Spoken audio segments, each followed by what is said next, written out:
Hello students, कैसे हैं आप सभी लोग। मैं हूं Pooja Singh and welcome back to my channel accounting master class.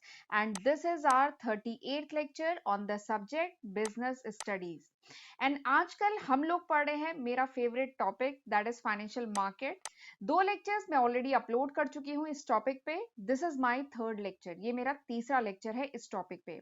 और आप कोशिश करिएगा कि लास्ट के जो 2 लेक्चर्स हैं उन्हें भी जरूर देखिएगा, अगर अभी तक नहीं देखा है तो।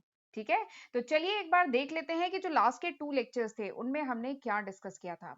तो लास्ट के जो 2 लेक्चर्स थे फाइनेंशियल मार्केट में, उसमें मैंने बेसिक बताया था फाइनेंशियल मार्केट क्या है, हमारा फाइनेंशियल सिस्टम कैसे वर्क करता है, फाइनेंशियल मार्केट का फंक्शन क्या है, फाइनेंशियल मार्केट के टाइप क्या है। ठीक है, एंड उसमें फिर हमने मनी मार्केट, ठीक है, मनी मार्केट हमने डिटेल में डिस्कस किया था। मनी मार्केट क्या होता है, इसके पार्टिसिपेंट्स क्या है, इसके फीचर्स क्या है, इसके इंस्ट्रूमेंट क्या है।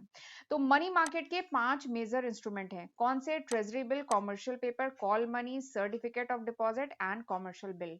ठीक है, तो ये सब हम डिटेल में पढ़ चुके हैं। तो बेसिकली कह लीजिए ये वाला जो पोर्शन है ना, फाइनेंशियल मार्केट के 2 मेन क्लासिफिकेशन अगर हम क्लासिफाई करें, 2 मेन टाइप के होते हैं, money market and capital market. तो मनी मार्केट का पार्ट हम पढ़ चुके हैं लास्ट लेक्चर में। ठीक है, एंड आज हम इसके आगे पढ़ेंगे। आज हम पढ़ेंगे अबाउट कैपिटल मार्केट। ठीक है, तो ये स्लाइड मैंने आपको दिखाई थी। तो हम मनी मार्केट ये वाला पार्ट हम पढ़ चुके हैं सारे। ये जो इंस्ट्रूमेंट है बहुत इंपॉर्टेंट है, ये इंस्ट्रूमेंट कॉम्पिटेटिव एग्जाम में भी बहुत पूछा जाता है, प्लस ग्रेजुएशन और क्लास 12 में तो ये है ही। तो ये जरूर देख लीजिएगा, इनके फीचर्स पूछे जाते हैं। ठीक है, तो ये सब हमने लास्ट लेक्चर में डिटेल में पढ़ लिया था। आज हम स्टार्ट करने जा रहे हैं हमारा कैपिटल मार्केट। ठीक है, एंड कैपिटल मार्केट में आज हम ये वाला पोर्शन कवर करेंगे, प्राइमरी मार्केट के बारे में डिटेल में पढ़ेंगे। ठीक है, तो वैसे हमें मनी मार्केट तो पता है, मनी मार्केट में बता चुकी हूँ। मनी मार्केट क्या है? मनी मार्केट में बेसिकली वो फाइनेंशियल इंस्ट्रूमेंट की ट्रेडिंग होती है, वो फाइनेंशियल इंस्ट्रूमेंट से डील करता है जिनकी मेच्योरिटी क्या हो, 1 साल से कम ड्यूरेशन की जो मेच्योरिटी वाले इंस्ट्रूमेंट होते हैं, वो फाइनेंशियल मार्केट में डील कर किया जाता है उनसे। ठीक है, एंड कैपिटल मार्केट क्या है? वो फाइनेंशियल इंस्ट्रूमेंट जिनकी मेच्योरिटी 1 साल से ज्यादा है, जो लॉन्ग टर्म फंड की अगर रिक्वायरमेंट है, ठीक है, medium to long term fund की रिक्वायरमेंट है, तो कंपनीज को अगर रिक्वायरमेंट है या गवर्नमेंट को रिक्वायरमेंट है, तो वो कहाँ जाती है? वो कैपिटल मार्केट में जाती है। तो कैपिटल मार्केट में बेसिकली उन सिक्योरिटी से डील किया जाता है जिनका मेच्योरिटी पीरियड क्या है? 1 साल से ज्यादा। ठीक, तो कैपिटल मार्केट क्या है? देखिए, कैपिटल मार्केट 2 वर्ड से मिलकर बना है, कैपिटल प्लस मार्केट। ठीक है, तो अकाउंट्स में तो आपने कैपिटल वर्ड बहुत यूज किया था ना, कैपिटल। तो कैपिटल मतलब जनरली क्या होता है? Long term fund. जब भी लंबे ड्यूरेशन के लिए फंड की रिक्वायरमेंट होता है तो हम उसे क्या कहते हैं? कैपिटल कहते हैं ना। ठीक है, वैसे तो अकाउंट्स में कैपिटल मतलब क्या है? जो भी ओनर है, जो प्रोपराइटर है, वो अपने बिजनेस में जो भी इनिशियल अमाउंट जो लगाता है, दैट इज कैपिटल। और वो क्या होता है? लंबे ड्यूरेशन के लिए होता है, लॉन्ग टर्म के लिए होता है। ठीक है, तो कैपिटल मतलब long term fund, and market मतलब मार्केट वो प्लेटफॉर्म, ठीक है, जहां से जो भी बिजनेस हाउसेस हैं या जो गवर्नमेंट है या कोई भी इंडिविजुअल फंड रेज कर सकता है लॉन्ग पीरियड ऑफ टाइम के लिए, that is called capital market. यही कैपिटल मार्केट है। ठीक है, मनी मार्केट क्या था? मनी मार्केट यानी शॉर्ट पीरियड ऑफ टाइम के लिए अगर फंड रेज करना है तो वो मनी मार्केट से कर सकते थे। बट लंबे समय के लिए किसी ऑर्गेनाइजेशन को, किसी इंस्टीट्यूशन को, किसी कंपनी को, गवर्नमेंट को फंड रेज करना है तो वहां उन्हें कहाँ आना पड़ेगा? उन्हें कैपिटल मार्केट में आना पड़ेगा। तो कैपिटल मार्केट क्या है? It's a whole network of all organisation. Capital market पूरा वो नेटवर्क है ऑर्गेनाइजेशन का, इंस्टीट्यूशन का एंड इंस्ट्रूमेंट्स का। अभी मैं बताऊंगी कि कैपिटल मार्केट में किन किन कौन कौन से इंस्ट्रूमेंट्स हैं। जैसे मनी मार्केट के हमने 5 इंस्ट्रूमेंट देखे ना, ट्रेजरी बिल, कॉमर्शियल पेपर, वैसे ही कैपिटल मार्केट के भी इंस्ट्रूमेंट है। तो कैपिटल मार्केट क्या है? It's a whole network of organisation, institutions and instrument जो प्रोवाइड करते हैं medium and long term fund. ठीक है, medium and long term fund की रिक्वायरमेंट है तो जो ऑर्गेनाइजेशन होते हैं, जो इंस्टीट्यूशंस होते हैं, वो कहाँ आते हैं? वो कैपिटल मार्केट में आते हैं। और कैपिटल मार्केट में बहुत सारे इंस्ट्रूमेंट हैं, शेयर है, बॉन्ड है, डिवेंचर है, म्यूचुअल फंड है, जिसके थ्रू लंबे समय के लिए फंड रेज किया जा सकता है। ठीक है, तो दिस इज कैपिटल मार्केट। ठीक है, and capital market consist of series of channel. Capital market में बहुत सारे चैनल्स हैं जिसके थ्रू क्या होता है? जिसके थ्रू सेविंग्स, पहले लेक्चर में बताया था ना, फाइनेंशियल मार्केट का जो पहला लेक्चर था उसमें मैंने बताया था ना, एक होते हैं सेवर्स और एक होते हैं इन्वेस्टर्स। ठीक है, एक होते हैं सेवर्स और एक होते हैं इन्वेस्टर्स। सेवर्स मतलब हम लोग, हाउस होल्ड जो होते हैं, और इन्वेस्टर मतलब क्या होता है? इन्वेस्टर मतलब है जो बिजनेस फर्म है। ठीक है। तो कैपिटल मार्केट प्रोवाइड करता है हमें बहुत सारे channels, it provide a series of channel जिसके थ्रू जो सेविंग्स हैं, जो सेवर, जो हाउस होल्ड है, उनकी जो सेविंग है वो किसको ट्रांसफर हो पाती है, वो किसको जा पाती है, इन्वेस्टर्स को, बिजनेस फर्म को, जिनको फंड की रिक्वायरमेंट है। जो बिजनेस फर्म्स है उन्हें क्या करना है, उन्हें एक्सपेंशन करना है, नई फैक्ट्री सेटअप करनी है, डाइवर्सिफिकेशन करना है। तो जो बिजनेस फर्म होते हैं उन्हें पैसे की जरूरत होती है, और जो हाउस होल्ड होते हैं उनके पास थोड़ा सा सरप्लस, हमारी थोड़ी सेविंग होती है। तो हमारी जो सेविंग है वो चैनलाइज हो पाती है इन्वेस्टर्स तक only through this capital market, capital market के थ्रू चैनलाइज हो पाती है। तो कैपिटल मार्केट हमें बहुत सारे चैनल प्रोवाइड करता है जिसके थ्रू ये जो सेविंग है जो ये चैनलाइज हो पाती है। ठीक है।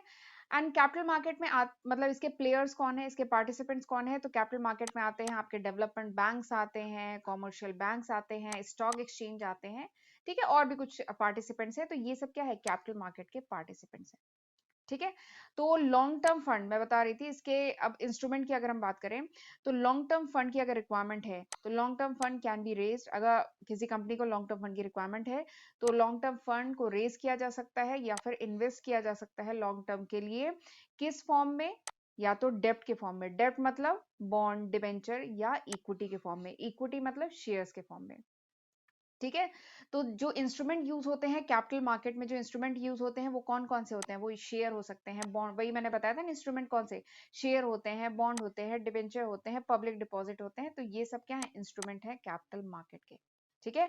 और किसी भी इकोनॉमी के लिए बहुत ही जरूरी है a well functioning capital market. एक अच्छा functioning, well functioning capital market किसी भी इकोनॉमी के लिए बहुत जरूरी है, तभी वो इकोनॉमी क्या कर पाएगी, फ्लरिश कर पाएगी, डेवलप हो पाएगी। क्योंकि अगर किसी इकोनॉमी में वेल फंक्शनिंग अच्छा कैपिटल मार्केट है तभी क्या होगा, जो सेवर्स के पास जो थोड़ा बहुत सरप्लस फंड है, जो भी सेविंग्स है, वो कंपनी तक, वो इंडस्ट्री तक तभी पहुंच पाएगा। और कंपनीज को फंड चाहिए ना आगे ग्रो करने के लिए, कंपनी को प्रोडक्शन करना है, नई फैक्ट्री सेटअप करनी है, फंड की रिक्वायरमेंट है। तो ये फंड आएगा कहाँ से, तो ये सेवर्स ही होते हैं जिनके पास थोड़ी सेविंग्स होती है, और ये जो है कैपिटल मार्केट के थ्रू, ठीक है, और भी दूसरे मीडियम से इनके थ्रू जो है अपनी सेविंग जो है इन तक चैनलाइज, कंपनी तक चैनलाइज कर पाते हैं। और तभी किसी इकोनॉमी का डेवलप हो पाता है, डेवलपमेंट हो पाता है किसी भी इकोनॉमी का। ठीक है। तो कैपिटल मार्केट एक बहुत इंपॉर्टेंट रोल प्ले करता है किसी भी इकोनॉमी के डेवलपमेंट के लिए। ठीक है। तो समझ में आ गया कैपिटल मार्केट। कैपिटल मार्केट क्या है, वो प्लेटफॉर्म है जिसके through long term fund raise किया जा सकता है।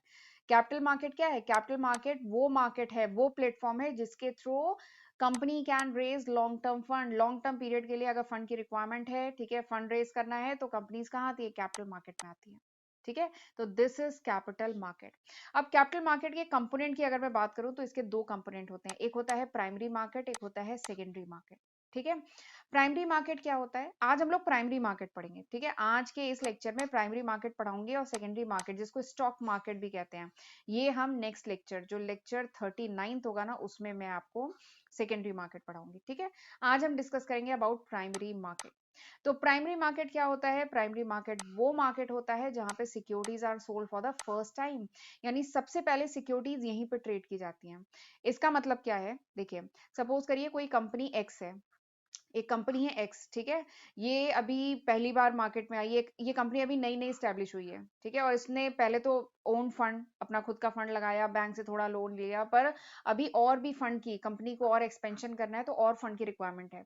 ठीक है। तो कंपनी फिर क्या करेगी, वो शेयर मार्केट, मतलब वो कैपिटल मार्केट के थ्रू फंड रेज करना चाहेगी। ठीक है। तो कैपिटल मार्केट के थ्रू जब कंपनी ये पहली बार जब कोई शेयर इशू करेगी ना, तो वो शेयर इशू करती है थ्रू प्राइमरी मार्केट। ठीक है। ये जो कंपनी एक्स है ये न्यू कंपनी अभी अभी फॉर्म हुई है। ठीक है, नई कंपनी अभी 1 साल पहले ही ओपन हुई है। ठीक है। तो अभी तक तो इसका काम चल रहा था, लेकिन अब इसे और एक्सपेंशन करना है, तो और पैसे की जरूरत है। तो अगर ये कंपनी पहली बार शेयर इशू करती है तो वो शेयर इशू करेगी through primary market, primary market के थ्रू करती है। ठीक है। अब एक चीज मैं इसमें और क्लियर करना चाहूंगी, बच्चों को थोड़ा सा कंफ्यूजन होता है कि ये कंपनी एक्स तो अभी मैंने बताया कि नई कंपनी है। ठीक है, 1 साल पहले ही अभी स्टैब्लिश हुई है। ठीक है। बट फिर मुझे एक बार ऑफलाइन क्लास में एक बच्चे ने पूछा कि मैम, उस समय मैं एग्जांपल बताई थी, उसी समय आईसीआईसी बैंक का आईपीओ आया हुआ था, आईपीओ, इनिशियल पब्लिक ऑफर। ठीक है, उस समय आईसीआईसी बैंक का आईपीओ आया हुआ था। तो मैं कुछ डिस्कस कर रही थी उससे, तो एक बच्चे ने मुझसे क्वेश्चन पूछा कि मैम, ये तो security sold for the first time, यानी पहली बार जब सिक्योरिटी बिके। ठीक है, बट आईसीआईसी बैंक तो एक एस्टेब्लिश कंपनी है, वो तो बहुत पुरानी कंपनी है, वो तो कितनी बार शेयर इशू कर चुकी है। ठीक है। तो वो कैसे आईपीओ ला सकती है। ठीक है, तो एक बात ये कंफ्यूजन थोड़ा सा अपना क्लियर रखिएगा, कोई न्यू कंपनी हो या कोई एग्जिस्टिंग कंपनी हो, कोई पुरानी कंपनी हो, एग्जिस्टिंग कंपनी हो, कई सालों से रन कर रही हो, बहुत आईपीओ ला चुकी हो, पहले भी बहुत बार मार्केट से कैपिटल मार्केट के थ्रू फंड रेज कर चुकी हो, ठीक है, बट अगर कोई कंपनी अपने एक्सपेंशन के लिए जाती है, डाइवर्सिफिकेशन के लिए जाती है, ठीक है, उसे और फंड चाहिए, ठीक है, या अपना कोई न्यू प्रोजेक्ट लॉन्च कर रही है, उसको और फंड चाहिए ना, तो वो फिर से आईपीओ ला सकती है, ठीक है, भले ही उस कंपनी को 20 साल हो गए हैं मार्केट में, वो उसका आईपीओ फिर से आ सकता है, ठीक है, फिर से वो शेयर मार्केट से इशू कर सकती है, और वो जब शेयर पहली बार जब इशू करती है ना, तो उसको वो इशू करती है थ्रू प्राइमरी मार्केट। तो ऐसा एकदम मत समझिएगा कि ये जो प्राइमरी मार्केट है it is only for the new companies, ऐसा नहीं है कि केवल नई कंपनी के लिए है, जो ऑलरेडी एग्जिस्टिंग कंपनी है, पुरानी कंपनी है, उनको भी अगर पैसे की जरूरत है, फंड रेज करना है मार्केट से, ठीक है, नया प्रोजेक्ट मॉडर्नाइजेशन करना है, डाइवर्सिफिकेशन करना है, एक्सपेंशन करना है, या कोई न्यू प्रोजेक्ट सेटअप करना है, या मर्जर टेक ओवर कुछ करना है, तो पुरानी कंपनी जो एग्जिस्टिंग कंपनीज जो होती हैं वो भी आईपीओ लाती हैं, ठीक है, तो this is primary market. Primary market को न्यू इशू मार्केट भी कहते हैं, ठीक है, तो ये कंफ्यूजन अपना क्लियर रखिएगा। और ये जो प्राइमरी मार्केट है इसको न्यू इशू मार्केट भी कहते हैं, क्योंकि यहाँ पे securities are issue for the first time, सबसे पहली बार सिक्योरिटी यहीं पे इशू होती है, ठीक है, उसके बाद क्या होता है, सिक्योरिटी यहाँ पे इशू हुई, उसके बाद क्या होता है, उसके बाद सिक्योरिटीज लिस्ट हो जाती हैं स्टॉक एक्सचेंज में, ठीक है, उसके बाद सिक्योरिटीज लिस्ट हो जाती हैं सेकेंडरी मार्केट में, जो हम अगले लेक्चर में पढ़ेंगे। अभी हम पहला फेज पढ़ रहे हैं, कैपिटल मार्केट का जो पहला फेज है वो क्या है, प्राइमरी मार्केट, सिक्योरिटी सबसे पहले यहीं पे मतलब इशू होती है, और फिर सपोज करिए किसी एक्स कंपनी का शेयर आया, ठीक है, कोई एक्स कंपनी है उसने आईपीओ लाया, आईपीओ मतलब इनिशियल पब्लिक ऑफर, आईपीओ लेके आए, मुझे अगर इंटरेस्ट है, मैं इस कंपनी में इन्वेस्ट करना चाहती हूँ, तो मैं मतलब इसके जो भी फॉर्म वगैरह है वो फिल करूंगी, और मुझे अगर शेयर अलॉट हो जाता है तो वो मेरे डीमैट अकाउंट में आ जाएगा, ठीक है, अगर मुझे अलॉट हो जाता है तो वो आ जाएगा, ठीक है, फिर उसके आगे सपोज करिए फिर मैंने उस शेयर को होल्ड किया, फिर 6 महीने बाद, 1 साल बाद सपोज करिए मुझे फंड की रिक्वायरमेंट हुई, तो फिर कैसे बिकेगा वो शेयर, क्योंकि फंड की रिक्वायरमेंट है तो मुझे उस शेयर को बेचना होगा ना, और प्लस मैं अब थोड़ा रिटर्न चाह रही हूँ, वो शेयर की प्राइस बढ़ गई है तो मैं चाहती हूँ कि थोड़ा प्रॉफिट बुक करें, तो 1 साल बाद मुझे बेचना होगा, तो वो कहाँ से बिकेगा, वो बिकेगा सेकेंडरी मार्केट से, स्टॉक मार्केट से, जो हम अगले लेक्चर में पढ़ेंगे। आज हम केवल पहला फेज प्राइमरी मार्केट पढ़ रहे हैं, ठीक है, तो कंफ्यूज इसमें मत होइएगा, ठीक, एक बार स्क्रीन क्लियर कर देती हूँ। तो दिस इज प्राइमरी मार्केट को न्यू इशू मार्केट भी कहते हैं, क्योंकि यहाँ पे शेयर सबसे पहले यहीं पे इशू किया जाता है, इट्स इसलिए इसे न्यू इशू मार्केट भी कहते हैं, ठीक है। अब इसका फंक्शन क्या है, प्राइमरी मार्केट का अगर हम फंक्शन की बात करें, इसका फंक्शन क्या है, तो primary market help in transfer of investable fund from saver to entrepreneur, जो सेवर्स हैं, जैसे हम लोग जो हाउस होल्ड हैं, सेवर्स हैं, हमारा जो फंड है, जो भी इन्वेस्टेबल फंड है, जो भी मैं अगर इन्वेस्टमेंट करना चाहती हूँ, तो वो मैं कंपनीज में कैसे इन्वेस्टमेंट कर सकती हूँ, तो वो मैं शेयर, बॉन्ड, डिवेंचर इनके थ्रू कर पाती हूँ, और वो मैं कर पाती हूँ प्राइमरी मार्केट के थ्रू, जब कंपनी अपने आईपीओ वगैरह लेके आएगी तो मैं उसमें इन्वेस्टमेंट कर दूंगी, तो इससे क्या है, फंड ट्रांसफर हो पा रहा है फ्रॉम सेवर टू एंटरप्रेन्योर, ठीक है। अच्छा, अब एक बात और है, केवल यही तरीका नहीं है कि मैं केवल प्राइमरी मार्केट के थ्रू ही इन्वेस्ट कर सकती हूँ, मैं सेकेंडरी मार्केट के थ्रू भी कर सकती हूँ, जो मैं अगले टर्न पे बताऊंगी सेकेंडरी मार्केट में, ठीक है, बट ये भी एक तरीका है, अगर मुझे इनिशियली जब कंपनी शेयर इशू कर रही है तो अगर इन्वेस्टमेंट करना है तो प्राइमरी मार्केट के थ्रू, ठीक। अब प्राइमरी मार्केट जो है इसके पार्टिसिपेंट्स कौन होते हैं, प्राइमरी मार्केट में कौन शेयर खरीद सकता है, ठीक है, तो बैंक खरीद सकते हैं, फाइनेंशियल इंस्टीट्यूशन खरीद सकते हैं, इंश्योरेंस कंपनीज खरीद सकती हैं, म्यूचुअल फंड कंपनीज खरीदती हैं, इंडिविजुअल हम लोग खरीद सकते हैं, ठीक है। और ये फंड रेज क्यों किया जाता है प्राइमरी मार्केट में, कंपनी फंड रेज क्यों करती है, तो बता दिया था, कोई नया प्रोजेक्ट सेटअप करना है, एक्सपेंशन करना है, diversification, modernisation, merger and transfer, इन सब के लिए, ठीक है। And primary market directly contribute to capital formation, primary market क्या है, कैपिटल फॉर्मेशन में डायरेक्टली कंट्रीब्यूट करता है, क्योंकि it transfer the surplus fund, primary market help करता है to transfer the surplus fund from savers to business firm, ठीक है, जो फंड है, जो सरप्लस फंड है, वो सेवर से बिजनेस फर्म तक तभी जा पाता है, किसके थ्रू, प्राइमरी मार्केट के थ्रू। तो इस तरीके से primary market help in capital formation, ये कैपिटल को फॉर्म करने में हेल्प करता है, क्योंकि प्राइमरी मार्केट के थ्रू जो फंड होता है वो सेवर्स का जो सरप्लस फंड है वो बिजनेस फर्म तक पहुंच पाता है, ठीक है, तो this is primary market. I hope आपको अच्छे समझ में आ गया होगा। चलिए आगे बढ़ते हैं। अब there are various methods of floating new issue in the primary market. Primary market में जो न्यू शेयर हैं, ठीक है, उनको फ्लोट करने के बहुत सारे मेथड हैं। तो ये 5 मेथड्स हैं जिनके थ्रू प्राइमरी मार्केट में न्यू शेयर जो है उन्हें फ्लोट किया जा सकता है। कौन कौन से मेथड है? Offer for sale, private placement, offer through prospectus, right issue and EIPO. ठीक है, इलेक्ट्रॉनिक इनिशियल पब्लिक ऑफर। ठीक है, तो ये 5 मेथड्स हैं of floating the new shares in the primary market. Primary market में शेयर फ्लोट करने के 5 मेथड हैं और अब हम इन मेथड को डिटेल में पढ़ेंगे। ठीक, चलिए आगे बढ़ते हैं। अच्छा, आगे बढ़ने से पहले मैं बताना चाहती हूँ कि this is the list of subject जो मैं आज की तारीख यानी मार्च 2022 तक अपने चैनल पे अपलोड कर चुकी हूँ। एक बार वीडियो को पॉज करके सारे सब्जेक्ट देख लीजिएगा। अगर आपको इन सब्जेक्ट की रिक्वायरमेंट है तो ये जो सब्जेक्ट्स हैं ये ऑलरेडी मेरे चैनल पे हैं। डिफरेंट प्लेलिस्ट मैंने इन सबकी बनाई हुई है, तो एक बार जरूर चेकआउट करिएगा। और ये अभी तक है, ये मार्च 2022 तक है। अगर ये वीडियो आप कुछ महीने बाद देख रहे हैं, कुछ साल बाद देख रहे हैं, तो होपफुली इसमें कई नए सब्जेक्ट ऐड हो चुके होंगे, कई नए टॉपिक ऐड हो चुके होंगे। तो जरूर इनका फायदा उठाइएगा। ठीक है, ये मैंने आपके लिए किया है। और खुद भी पढ़िएगा और अपने फ्रेंड्स के साथ भी इन्हें ज्यादा से ज्यादा शेयर करिएगा। ठीक है, और मुझे मोटिवेट करते रहा करिए, तभी मैं ऐसी वीडियो लाती रहूंगी। ठीक है, अगर अगर आप लोग की तरफ से मोटिवेशन नहीं आएगा, ठीक है, मुझे फीडबैक नहीं मिलता रहेगा, तो शायद बस जितना अपलोड हो गया है हो गया है। ठीक है, तो प्लीज मुझे मोटिवेट करते रहा करिए। ठीक है, और चैनल पे फर्स्ट टाइम आए हैं तो चैनल को सब्सक्राइब तो करना ही है, नोटिफिकेशन बेल भी प्रेस करना बहुत जरूरी है, तभी आपको नोटिफिकेशन मिलेगी of my upcoming videos, right. और एक चीज और है, मुझे बताते रहा करिए कि जैसे आप लोग किस कोर्स के हैं, आप बीबीए के हैं, बीकॉम के हैं, क्लास 12 के हैं कि एमबीए के हैं। क्योंकि इससे पता है मुझे आइडिया लगता है, मैं जो कंटेंट अपने लेक्चर का जो कंटेंट फिर प्रिपेयर करती हूँ ना, फिर मैं उसी के अकॉर्डिंग कर पाती हूँ। जैसे मैं बात करूँ, ये जो टॉपिक पढ़ा रही हूँ फाइनेंशियल मार्केट, ये पता है मैं बहुत कंट्रोल मैनर में पढ़ा रही हूँ। क्योंकि ये टॉपिक मैं अपने कॉलेज में एमबीए में सेकेंड ईयर में एक पेपर होता है एसएपीएम। ठीक है, वहां पे मतलब इसी यही टॉपिक है, बस इसको और डेप्थ में पढ़ाते हैं। ठीक है, तो बट अगर मैं उसके हिसाब से पढ़ाने लगूंगी, एमबीए फाइनेंस के स्टूडेंट के हिसाब से पढ़ाने लगूंगी, तो आप लोग बोलेंगे, क्लास 12th वाले, बीबीए बीकॉम वाले सब बोलेंगे कि मैम ये तो आउट ऑफ सिलेबस है। ठीक है, तो कम से कम मुझे पता तो चले कि मेरे जो मैक्सिमम स्टूडेंट है वो किस कोर्स के हैं, तो मैं उस स्टैंडर्ड के हिसाब से पढ़ाऊंगी। क्योंकि अभी काफी चीजें हैं, मैं इसमें डेप्थ में जाऊंगी तो वो एमबीए फाइनेंस वाले पढ़ते हैं, वो बीबीए बीकॉम में नहीं है। ठीक है, तो इसलिए थोड़ा सा अपना मुझे कोर्स भी आप बताया करिए कि आप किस कोर्स के हैं, तो मैं उसके अकॉर्डिंग ही मतलब फिर मैं चीजें प्लान करूंगी। ठीक है, और थोड़ा सा मुझे ये भी बताया करिए कि आप लोग किस सिटी के हैं, ठीक है, किस स्टेट के हैं। जैसे मैं ग्रेटर नोएडा की हूँ, मैं चाहती हूँ, मैं जानना चाहती हूँ कि मेरे जो बच्चे हैं, मेरे जो मैक्सिमम स्टूडेंट्स हैं, वो कहाँ कहाँ से हैं। ऑल ओवर इंडिया तो है ही, इंडिया के बाहर के ही बहुत बच्चे हैं, तो प्लीज मुझे थोड़ा सा बताया करिए। ठीक है, अच्छा लगता है कि मैं मतलब यूट्यूब के माध्यम से मैं यहाँ पे एक सिटी में रह के इतने सारे शहर के, इतने सारे स्टेट्स के बच्चों को पढ़ा रही हूँ, अपनी कंट्री के साथ साथ दूसरी कंट्रीज के बच्चों को पढ़ा रही हूँ। तो प्लीज ये भी मुझे जरूर बताया करिए। चलिए आगे बढ़ते हैं। अब हम देखते हैं मेथड्स ऑफ फ्लोटेशन। ठीक है, जो अभी मैंने बताया कि प्राइमरी मार्केट में जो नए शेयर फ्लोट होते हैं, उनको फ्लोट करने के 5 मेथड हैं। ठीक है, अब हम एक एक करके मेथड पढ़ेंगे। सबसे पहला मेथड क्या है? Offer through prospectus. सबसे पहला मेथड क्या है? Offer through prospectus. ठीक है, तो इस मेथड में क्या होता है? Company invites public. इसमें कंपनी इनवाइट करती है पब्लिक को कि वो कंपनी के शेयर खरीदे, कंपनी की सिक्योरिटी खरीदे। ठीक है, और कैसे इनवाइट करती है? Through issue of prospectus.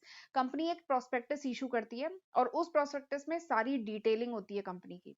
ठीक है, सारी डिटेलिंग, कंपनी जो है, कंपनी कब से स्टैब्लिश है, कंपनी का रजिस्टर्ड ऑफिस क्या है, कंपनी कितना फंड रेज करने का सोच रही है, इस फंड को कहाँ इन्वेस्ट करेगी, कंपनी का आगे फ्यूचर प्लान क्या है, कंपनी की थोड़ी सी पास्ट परफॉर्मेंस, बहुत सारी डिटेलिंग। ठीक है, जो कंपनी एक्ट के अकॉर्डिंग मतलब कंपनी को करना होता है, प्लस सेबी के कुछ डिस्क्लोजर गाइडलाइन है। ठीक है, जो जिसके अकॉर्डिंग कंपनी को अपने प्रोस्पेक्टस में ये सारी डिटेलिंग तो देनी ही होती है। ठीक है, तो उस प्रोस्पेक्टस के थ्रू कंपनी क्या करती है? कंपनी इनवाइट करती है पब्लिक को कि पब्लिक आए और हमारी सिक्योरिटीज को खरीदे। ठीक है। जब आप किसी कॉलेज में एडमिशन लेते हैं, अधिकतर आप लोग कॉलेज के स्टूडेंट हैं, आप लोग जब किसी कॉलेज में एडमिशन लेने के लिए जब आप गए होंगे ग्रेजुएशन में या मास्टर्स में, तो आपको कॉलेज का एक प्रोस्पेक्टस दिखाया गया होगा। सबसे पहले जब कॉलेज का पूरा आप किट खरीदते होंगे, जब एडमिशन फॉर्म वगैरह फिल करते होंगे, तो कॉलेज का एक प्रोस्पेक्टस रहता है ना। उस प्रोस्पेक्टस में क्या रहता है? कॉलेज की सारी डिटेलिंग, ठीक है, कॉलेज कब से स्टैब्लिश है, कॉलेज का जो विजन मिशन, कॉलेज के board of director, faculty members, कौन सा करिकुलम है, क्या क्या एक्टिविटी, पूरी डिटेलिंग रहती है ना। उसी तरीके से कंपनी का भी एक प्रोस्पेक्टस होता है। जब कंपनी आईपीओ इशू करती है, मतलब कंपनी जब ये न्यू इशू शेयर पहली बार इशू करती है, तो वो एक प्रोस्पेक्टस में सारी डिटेलिंग कि कितना फंड मार्केट से रेस करने का सोच रही है, ठीक है, किस प्राइस बैंड में, यानी उसकी प्राइस क्या रहेगी, ठीक है, और ये जो आईपीओ है कब ओपन होगा, इसका क्लोज कब होगा, ठीक है, इसके मर्चेंट बैंकर्स कौन है, इसके लीड मैनेजर्स कौन है, ठीक है, रजिस्ट्रार कौन है, सारी डिटेलिंग, बहुत डेप्थ में सारी डिटेलिंग होती है, ठीक है। और इवन ये जो कंपनी एक तरीके से एडवर्टाइजमेंट कर रही होती है, और ये न्यूज़पेपर में भी निकलता है और मैगजीन में भी निकलता है, टीवी में भी आता है और होर्डिंग्स भी में भी आपने देखा होगा। इवन यही टॉपिक जब मैं ऑफलाइन क्लासेस में पढ़ाती हूँ, जब मैं अपने कॉलेज में ऑफलाइन क्लासेस में जब टॉपिक पढ़ाती हूँ ना, तो मेरी फाइल में न्यूज़पेपर की कटिंग मैंने रखी हुई है बच्चों को दिखाने के लिए। इवन इसका जो एडवर्टाइजमेंट निकलता है वो इतना बड़ा निकलता है, मतलब पूरा एक न्यूज़पेपर का एक पन्ना। कुछ कंपनीज बड़ी हैं, बहुत बड़ी-बड़ी जो कंपनीज होती है, वो पूरा न्यूज़पेपर का एक पेज भर के ये पूरा एडवर्टाइजमेंट निकलता है, जब कंपनी का आईपीओ लॉन्च होता है। और कुछ कंपनी चलिए हाफ पेज में अपना आईपीओ पूरा मतलब इसका एडवर्टाइजमेंट निकालती हैं। तो मेरी जो फाइल है, ठीक है, जब मैं एसएपीएम का पेपर पढ़ाती हूँ, मेरी फाइल में वो कटिंग मैंने रखी हुई है बच्चों को दिखाने के लिए। उसमें बहुत डिटेल में कंपनी को सारी इन्फॉर्मेशन डिस्क्लोज करनी होती है, एज पर सेबी गाइडलाइन, ठीक है, सेबी की गाइडलाइन के अकॉर्डिंग। सेबी तो जान रहे हैं ना क्या है? Security exchange board of India, ठीक है, और कंपनी एक्ट के अकॉर्डिंग। तो इस प्रोस्पेक्टस के थ्रू कंपनी क्या करती है? अपील करती है इन्वेस्टर्स को कि वो हमें कैपिटल दे, पैसा दे, और उसके बदले में कंपनी उनको शेयर देगी, ठीक है। और इसमें कंपनी जो अंडर राइटर्स होते हैं, ब्रोकर होते हैं, रजिस्ट्रार होते हैं, बैंकर टू इशू होते हैं, मर्चेंट बैंकर होते हैं, लीड मैनेजर होते हैं, इन सबकी हेल्प लेती है, ठीक है। तो ये पहला मेथड है, and this is the most popular method, ये सबसे ज्यादा पॉपुलर मेथड है, ऑफर थ्रू प्रोस्पेक्टस, ठीक है। तो ये पहला मेथड है जिसके थ्रू कंपनी मार्केट से फंड रेज करती है, ठीक है, न्यू शेयर फ्लोट करती है। दूसरा जो मेथड है that is offer for cell. दूसरा जो मेथड है flotation method, that is offer for cell. इसमें क्या होता है? इसमें कंपनी जो होती है सिक्योरिटीज को डायरेक्टली पब्लिक को इशू नहीं करती है, ठीक है।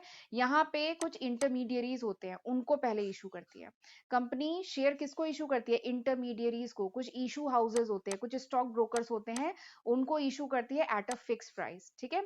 फिर बाद में ये जो इंटरमीडियरीज होते हैं ना, ये बाद में चाहे तो रीसेल कर सकते हैं, ठीक है। ये जो इंटरमीडियरीज हैं, ये आगे चल के प्रॉफिट कमाने के लिए, जब ये सिक्योरिटीज की प्राइस थोड़ी सी बढ़ जाती है ना, तो ये जो इंटरमीडियरीज होते हैं, ये फिर जाके पब्लिक को सेल करते हैं एट अ हायर प्राइस, ठीक है। तो इन्हें कंपनी से, ये जो इंटरमीडियरीज हैं, इन्होंने कंपनी से एक फिक्स रेट पे इन्हें दिया गया, और फिर इंटरमीडियरीज ने पब्लिक को बेचा एट अ हायर प्राइस। तो बीच का जो डिफरेंस है वो इनका क्या है? चार्जेस है, वो इनकी कमाई हो गई, प्लस ये कंपनी से भी चार्ज करते हैं, ठीक है। तो this is offer for cell, ये दूसरा मेथड है ऑफर फॉर सेल। अब इस मेथड का बेनिफिट क्या है? इस मेथड का बेनिफिट, सबसे बड़ा बेनिफिट ये है कि कंपनी जो है ना, इसमें पूरी फॉर्मेलिटीज, देखिए सेबी की कुछ गाइडलाइन है, उसके अकॉर्डिंग कंपनी को अपनी बहुत सारी इंफॉर्मेशन देनी होती है। आपको banker to the issue, lead manager और मर्चेंट बैंकर, ठीक है, रजिस्ट्रार, सब मतलब अपॉइंट करना होगा, सबके मतलब सबके टास्क होंगे, सबको काम करना होगा। तो एक आईपीओ में, और एडवर्टाइजमेंट करना होगा। आईपीओ आने से महीने भर पहले एडवर्टाइजमेंट शुरू हो जाता है कंपनी का, ठीक है। तो बहुत कह लीजिए काम बढ़ता है, बहुत सारी फॉर्मेलिटीज होती हैं, बहुत सारा खर्चा होता है, टाइम का, एफर्ट का, ठीक है, बहुत ज्यादा होता है, ठीक है, और मनी का बहुत खर्चा होता है, बहुत सारी फॉर्मेलिटीज होती है, बहुत कॉम्प्लेक्सिटी होती है, ठीक है। बट अगर कंपनी ऐसे डायरेक्टली किसी इंटरमीडियरीज, स्टॉक ब्रोकर को या इशू हाउस को अगर ऐसे करके सेल कर दे, तो यहाँ पे सारी फॉर्मेलिटीज से कंपनी क्या हो गई? बच गई, सेव हो गई, ठीक है। तो ये इस मेथड का बेनिफिट है, ठीक। तो this is the second method. तीसरा जो मेथड है दैट इज प्राइवेट प्लेसमेंट। तीसरा मेथड क्या है? Private placement. इसमें देखिए नाम क्या है? प्राइवेट प्लेसमेंट, यानी पब्लिक को ना देके प्राइवेट प्लेसमेंट कर दिया। कंपनी ने शेयर को प्राइवेटली कुछ लोगों को प्लेस कर दिया, यानी कुछ लोगों को दे दिया। नाम क्या है? प्राइवेट प्लेसमेंट, यानी पब्लिक को नहीं दिया, प्राइवेट यानी कुछ लोगों को दे दिया, ठीक है। ये इंडिविजुअल भी हो सकते हैं और ये इंस्टीट्यूशनल इन्वेस्टर्स भी हो सकते हैं, ठीक है।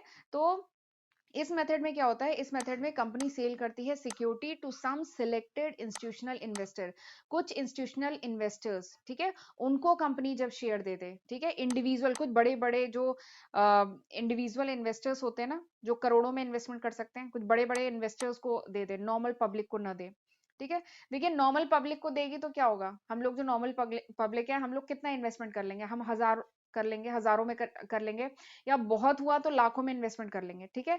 बट ये जो बड़े बड़े जो इन्वेस्टर्स होते हैं, ये करोड़ों में इन्वेस्टमेंट करते हैं, ठीक है। और ये तो मतलब ये जो इंस्टीट्यूशनल इन्वेस्टर्स होते हैं, ये जो ऑर्गेनाइजेशन होती है, ये तो थाउजेंड्स ऑफ करोड़ में इन्वेस्टमेंट करेंगे, ठीक है। तो ये प्राइवेट प्लेसमेंट कंपनी के लिए सूटेबल रहता है, क्योंकि यहाँ पे पब्लिक से, बहुत सारी पब्लिक से थोड़ा थोड़ा पैसा ना कलेक्ट करके, यहाँ पे कुछ कह लीजिए मोटे मोटे क्लाइंट्स हैं, कुछ इंडिविजुअल इन्वेस्टर्स हैं, लाइक, तो इस मेथड में कंपनी सिंपली क्या करती है, कुछ सिलेक्टेड इन्वेस्टर्स या कुछ इंडिविजुअल जो बड़े बड़े इन्वेस्टर्स हैं, उनको अपने कंपनी के शेयर देती है।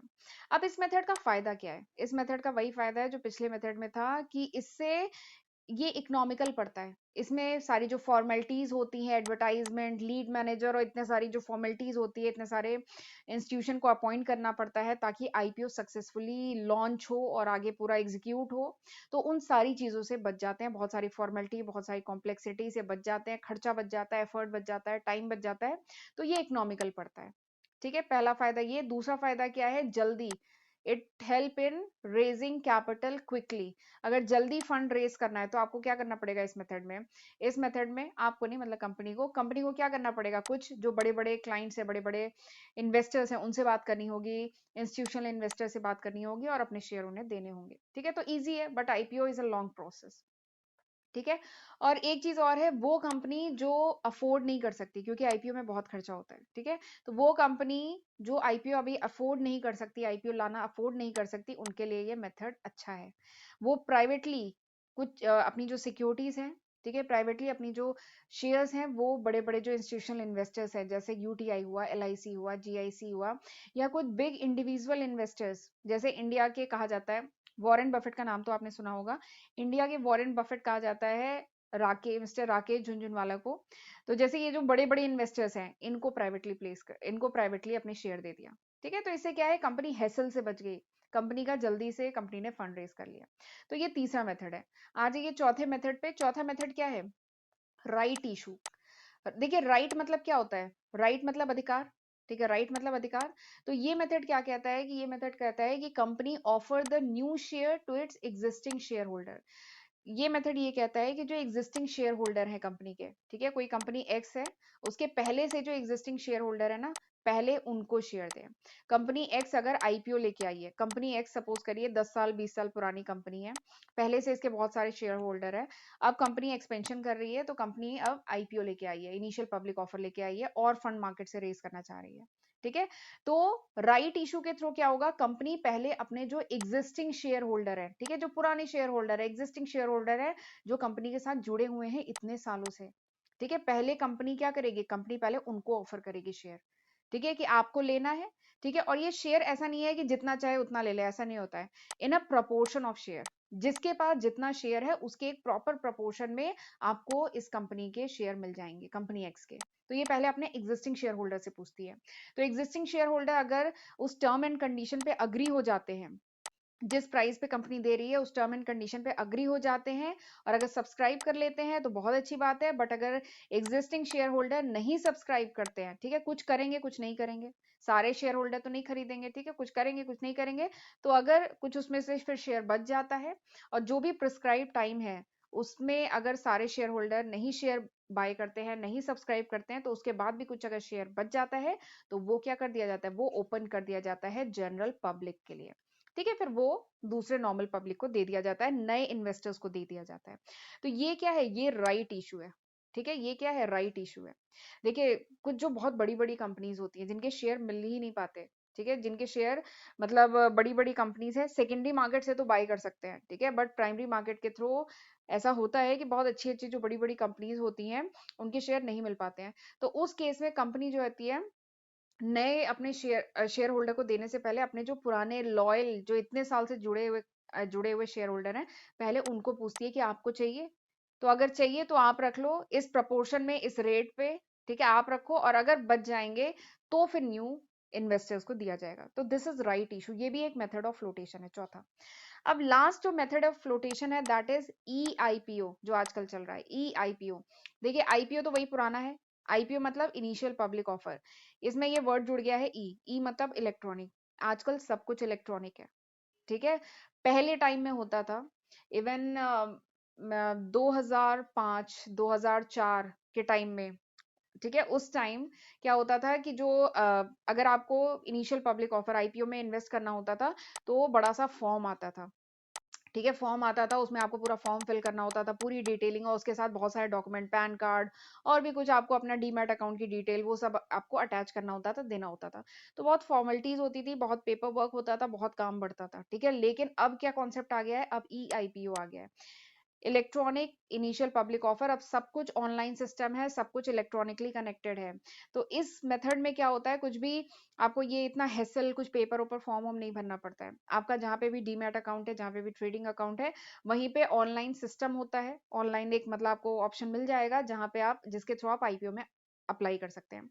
और अगर शेयर आपको अलॉट हो जाता है तो ऑटोमेटिकली आपके डीमैट अकाउंट में आ जाता है, और बैंक से आपका जो भी, बैंक नहीं, उसमें एक एस्क्रो अकाउंट खुलता है, ठीक है, तो वहां से आपका पैसा डिडक्ट हो जाता है। तो अब सब कुछ हेसल फ्री, अब इतनी कोई तामझाम, इतनी कॉम्प्लेक्सिटी वगैरह नहीं है, बहुत इजीली सब कुछ हो जाता है। तो वही है ई आईपीओ। इस मेथड में कंपनी इशू करती है capital to public through online system of stock exchange. यानी अब ऑनलाइन सिस्टम, मतलब पूरा सब कुछ ऑनलाइन हो गया है, ठीक है। IPO by company is known as e IPO as it make use of electronic technology.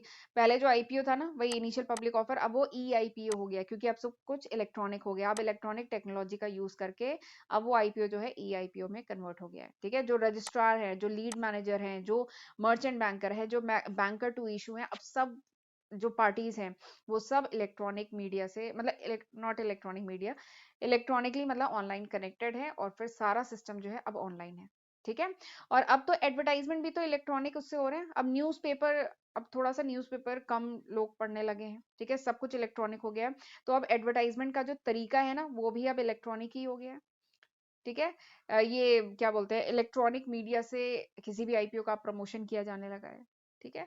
तो अब सब कुछ इलेक्ट्रॉनिक हो गया है, तो वही है ई आईपीओ, ठीक है, इलेक्ट्रॉनिक इनिशियल पब्लिक ऑफर, ठीक है। तो ये पांचवा मेथड है फ्लोटेशन का।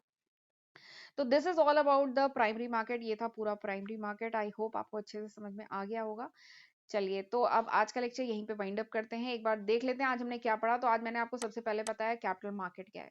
तो लॉन्ग टर्म फंड रेस करना होता है तो कंपनी रेस करती है थ्रू कैपिटल मार्केट, ठीक है। और कंपोनेंट ऑफ कैपिटल मार्केट में दो आते हैं, प्राइमरी एंड सेकेंडरी। आज हमने प्राइमरी डिस्कस किया है। एंड मेथड ऑफ फ्लोटेशन की बात करें, मतलब प्राइमरी मार्केट में जब नए शेयर इशू किए जाते हैं तो किस किस मेथड से इशू किए जा सकते हैं। तो 5 मेथड है, ठीक है। फिर हमने इन 5 मेथड को डिटेल में पढ़ा है। तो आज के लेक्चर में हमने ये सारे टॉपिक पढ़े हैं। आई होप आपको अच्छे से सब समझ में आया होगा। प्लीज मुझे कमेंट सेक्शन में जरूर बताया करिए कि हाउ वाज दिस लेक्चर, ये लेक्चर कैसा था, ठीक है। तो चलिए फिर मिलते हैं अगले लेक्चर में, ठीक है। ओ, ये मैंने गलत लिख दिया, दिस इज नॉट लेक्चर 36, ये लेक्चर 36 नहीं है, ये लेक्चर 38 है, ठीक है। तो चलिए मिलते हैं फिर अगले लेक्चर में, तब तक अपना ध्यान रखिएगा। God bless you.